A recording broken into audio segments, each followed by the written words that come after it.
5 years ago, I started using peptides, and in the beginning, I made the same mistake that I'm still seeing everybody make today. And in this video, I'm going to teach you guys everything everyone does wrong so that you don't waste hundreds, if not thousands of dollars buying peptides, not getting the results that you were promised online. Look, these things can work incredibly well, but if you don't have 4 basic functions figured out before you get started, these are going to do nothing for you.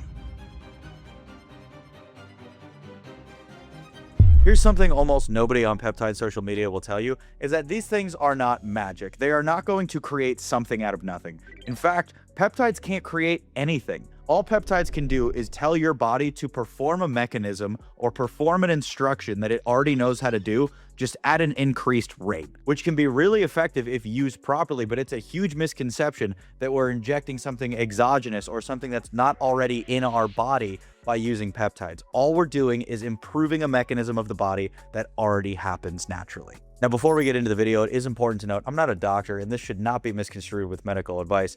Anything I talk about in the video is purely for science, your entertainment, and it is my own acute experience, as well as the acute experience of others. Now, without any further ado, let's get into it. This video is going to be a little different. I'm not going to throw a bunch of facts and statistics at you like I normally do. I'm actually going to walk you through a story of a client of mine who made the same mistake that I did and that almost every beginner in peptides makes, and how we were able to overcome it and how you can do the same so that you don't end up wasting hundreds or thousands of dollars on peptides just for them not to work. For the sake of this video, I'm going to call him Mike so that I'm not violating any sort of HIPAA laws. Earlier this year, Mike came to me and said, hey, I've been doing my research, and for the last few weeks, I've been on BPC 157, CJC, ipamorelin, and a GLP-1. Good sources, not research, chem crap, but it's still not seeming to give me the effects that I thought it was going to when I started. He said, I'm 8 weeks in, I've lost some weight from the GLP-1, but I'm not really seeing much of the effects that I wanted to. I don't look the way I thought I would look by now. So I started off with the basic question. I said, Mike, what's your dosing? How often are you using them? What time of day are you using them? All the basic things. Everything actually seemed to be in check. He'd done his research. He was definitely suffering from just having that extra flab laying around. He was losing physical weight, but he didn't really have any muscle, and it was just kind of excess fat. It didn't look good. Not only that, but he wasn't getting what he wanted out of his workouts. So I started to ask him some more in-depth questions. I started with, Mike, how's your diet? What are you eating? And this is where I started to peel back some layers, and this brings me to the first point of our video, is if you don't have your diet in check, it is not even worth starting peptides. Now, the obvious one here is our macros and our calories. Obviously, if you're eating in calorie surplus, you're not going to lose weight,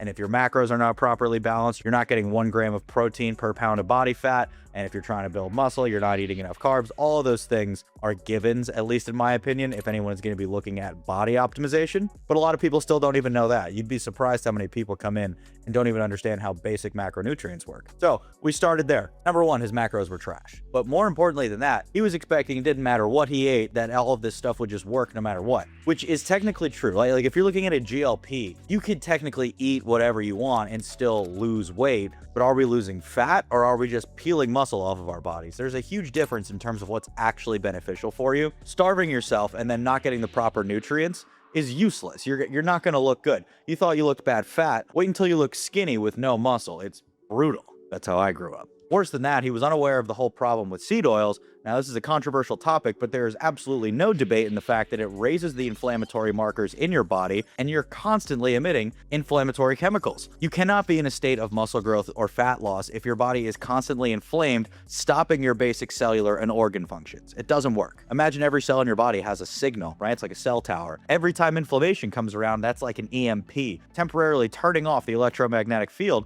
that even lets those emissions go out. So if you don't do anything about your inflammation first, you are never going to get the proper signaling from your cells to build muscle, lose fat, sleep better, with anything you're trying to do. So we went through the whole 9 yards in terms of, Mike, you got to bring down the refined sugars, the seed oils, all of it's got to come down here. Now, you don't have to do what I do, which is eat ground beef for every single meal, every single day. Some people don't like that. I personally love it. But we can't be cooking our food in vegetable oil or going to Burger King and Chick-fil-A and Taco Bell and all these heinous fast food places and expecting to have our body have any sort of optimal output. It's not going to work. So before I recommend any peptides, I said, Mike, do this for the next 2 weeks. Get rid of all seed oils out of your diet. Swap the refined carbs for whole food carbs, and make sure you're getting 1 gram of protein per pound of body weight on your body. At the time, Mike was 178. So I said, Mike, go ahead and aim for 200 grams of protein every single day. And just in 2 weeks from the next time I saw him, it was a resounding difference. Just the puffiness of his face was down. He didn't look like red and swollen, and his body just had like a more natural composition to it that didn't look like, his hands were all puffed up and that his arms were flat. He looked like someone who was healthy, and it's incredible how short of a time it takes to notice a difference, and that only compounds when you go from a week to a month to 6 months to a year of eating clean and healthy. The difference in every measurable part of your body, between your skin, your sleep, your muscle building ability, everything starts to work better. So I said, okay, now Mike, let's go in and put a little bit of muscle on you. Let's try, I actually ended up recommending Tessa-IPA. This is going to help you improve your sleep quality and put on a little bit more muscle while you're able to burn off some of that subcutaneous fat around your stomach area. Mike is now 8 weeks into this protocol and he looks phenomenal. Now, number 2 on this list is if you are not sleeping well, you have no business injecting something to try to gain muscle. Now, I understand everybody's environment is not always conducive to proper sleep. I worked in an environment where that was not the case for a long time. I used to work 14 hours a day, sun up to sundown, outside. I get it. But if you are someone who is working on improving their physical appearance and or their health, the sleep is the number one thing that is going to be the needle mover on how successful you are. End of story. I want you to imagine the inside of your body as a factory. This factory burns fat, builds muscle, detoxes your organs. It makes sure all the machines in the factory run perfectly smooth. The employees in this factory work for free. You don't even have to pay them, but they only work the night shift. And here you are keeping your factory closed until midnight, knowing damn well you got to wake up at 6 a.m. Why are you limiting the hours of your factory? If we know that we're only going to grow and we're only going to recover and we're only going to get any of the positive benefits that we're looking for during our sleep, you don't know that, now you know. Why are we limiting the amount of time that we're getting in that phase? It's the only part that matters. Now, the funny part about people who do one thing wrong, they're usually doing 5 things wrong, because one always bleeds into the next. And a lot of them are just instinctual behaviors that we were taught to either by our parents or when we were young or from TV that have just become normalized. But if once you start changing one, you realize how big a difference it makes in every other part of your life. And then you start getting the snowball, all of a sudden you're addicted. Join the club. So for those of you that aren't opening your factory until 1 in the morning, 2 in the morning, all you're doing is hurting your productivity. And again, this is free. You don't have to pay your employees. This is free labor. We haven't seen this since the 1700s. But for those of you that are taking things like growth hormone peptides or your D-SIP or your epitalon or anything to improve your sleep, if you're not giving it the amount of time it needs, it's not going to automatically just recover you out of nothing. It can help, but you're not really giving it what it needs, which is just more time. You cannot substitute quality for time. You can't try to justify this substitution of quality for time, saying, well, oh, if I take CJC or if I use D-SIP and I only get 4 or 5 hours, then I'll get more out of those 4 or 5 hours than I would have if I just did the 8 hours normal. That's a horrible argument that a lot of people try to justify themselves and justifying their bad behaviors. You're better off using a full 8 hours without peptides than you are trying to get 4 or 5 hours with peptides. Again, you've got to give them what they need in order to succeed. Number one thing that happens when you're not sleeping is your growth hormone gets assassinated. So for those of you guys that are taking GH secretagogues, you're not even asleep long enough for the stuff to do its job. This is like paying for a gym membership just to go use the treadmill. Like, yeah, you're using it, but not really. Number 2 is cortisol is going to go through the roof. And cortisol is the least anabolic thing in the body. It is your stress hormone. It initiates your body into fight or flight response, and it is going to nuke your gains, and it's going to nuke your mental state along with it. Not to mention you won't recover from any of your workouts. You'll end up overtraining no matter how much food you eat. It won't be able to be absorbed properly because your body doesn't have any effective cellular energy to actually process those nutrients, and the rabbit hole continues down. You guys get the idea. If you're not sleeping 8 hours, there's no point in starting any of these regimens. Now, I told Mike, I said, hey, I need you in bed at 11 o'clock. Can you commit to 11? And Mike wakes up at 7. That's 8 hours. But if you're getting at least 7, you're getting a decent rest sleep. And then we can go in and optimize and say, okay, why don't we do something to improve your sleep? Now, honestly, my favorite thing when it comes to improving my sleep is epitalon. I do this twice a year, and it'll rebalance you for the next however many months. It's going to reset your body's internal clock on when you go to sleep, your circadian rhythm. So if you're someone who's already struggling with sleep schedule and you can't get to bed until 1 a.m., 2 a.m., try something like epitalon and then go to bed at 10 p.m. You'll be able to factory reset what time your body knows to fall asleep at. It's incredible. And then after you're done with the 20 days of it, don't expect anything while you're on it.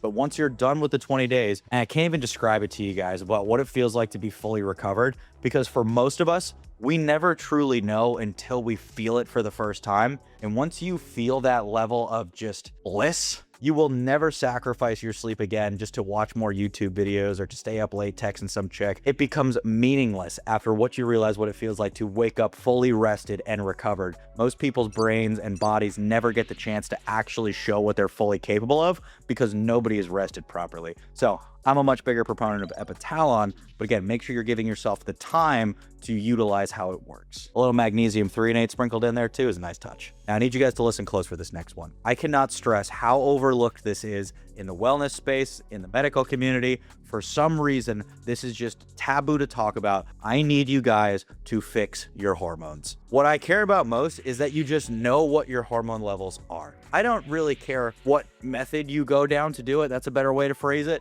I don't care if you do things like full-on testosterone replacement therapy, if you do something like enclomiphene, or you do something natural like getting more sun or a boron supplement that costs $20, Shilajit, whatever, pick something. Know what your hormone levels are and then do whatever treatment aligns with where you fall on that map. I'll give you a basic roadmap. If you are below 500 nanograms per deciliter, you are in your 20s, I would probably say, if you're on the younger side, something like enclomiphene is probably a good place for you. But if you're too low and you're under 300, like we're in TRT range. That is totally a decision to be made with your doctor. Obviously, my company does this too. A lot of you guys know that. But find a doctor that specializes in hormones. Do not go to your regular family practice doctor. They have no idea what they're talking about in hormones. And I am not speaking of this as someone who knows more than them medically. They're really good at what they do. It's just not what they're taught. There is no part of medical school where you go over optimization of testosterone, estrogen, progesterone, or pretty much any of the hormones. But look, for those of you guys that are interested in a muscle building context, it does not matter how much BPC 157 you take. It does not matter how much CJC you take. Nothing is going to impact your ability to build muscle, burn fat, and recover properly like your hormone levels, specifically your testosterone. If you're not doing anything for it now, you need to know what your levels are immediately. This is a non-negotiable before you ever touch a peptide if you are interested in the physique portion as well as the mentality. A lot of times we'll hear about this generation has a weaker or softer mentality. That directly comes from our hormones. If you're someone who's at 700 and you just need a little bump, not that kind of bump, but if you just need a little kick, maybe something like a boron supplement or a Shilajit supplement, or just getting in the sun, changing up your diet, eating some more steak, those things can all be done to optimize. But for a lot of guys today, they don't realize how low their levels are because they've never been tested. And this is what sends you down the rabbit hole of not eating seed oils and avoiding microplastics. And then all of a sudden you're sunbathing, because you saw some guy on the internet said it raises testosterone and you didn't realize how low yours was. All that to be said, I could spend an hour just on this topic. Go find out what your levels are and then make sure that you are adjusting your lifestyle or your treatment plan to fix that first before you ever think about doing any peptides to build muscle, to burn fat, to sleep better, to have more confidence, to think better. All of those kind of peptides are like the cherry on top of the ice cream sundae. But nobody should have just the cherry. You need the ice cream there.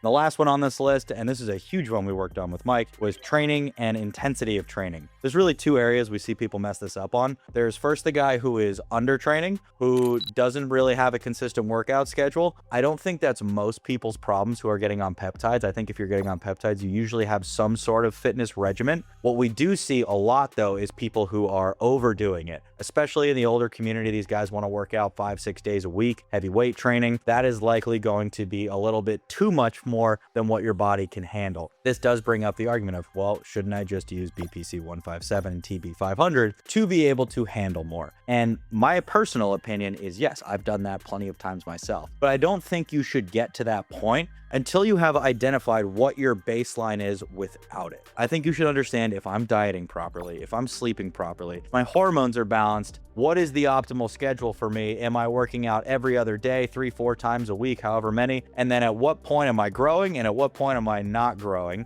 Then once you've got that baseline, you know how much to increase by. But a lot of guys think that BPC 157 and TB 500 is just going to be this forever perfect cure that I can just go work out as much as I want. That's not the case. That could be the case for some guys if their baseline to grow is 5 workouts a week that are really intense and really strenuous. Then they could maybe bump up to 6 or 7 workouts a week if they really want to go that far. Personally, I would never do 7. I think you got to have at least one rest day no matter who you are or what you're on. But for people that are enhanced to such a degree in terms of their recovery, you've got to know where you're starting at. If 4 days a week is your baseline, you don't want to be bumping up over 5. 6 would even be a little bit excessive. So knowing where you start from is of vital importance to know what you can do while you're actually using this stuff. But I do think a lot of people have this problem is they think more is more when it comes to weight training and fitness, and it's not always the case. In fact, in a lot of times you're doing more harm than good, and you're not giving your body ample time to rest and recover, nor are you feeding it properly or resting properly, and then all these bad habits are stacking on each other, and you're wondering why you just went 6 months and you didn't see a shred of progress. Well, oftentimes it comes down to one of the 4 things we talked about in this video. Peptides are not designed to create outcomes in the body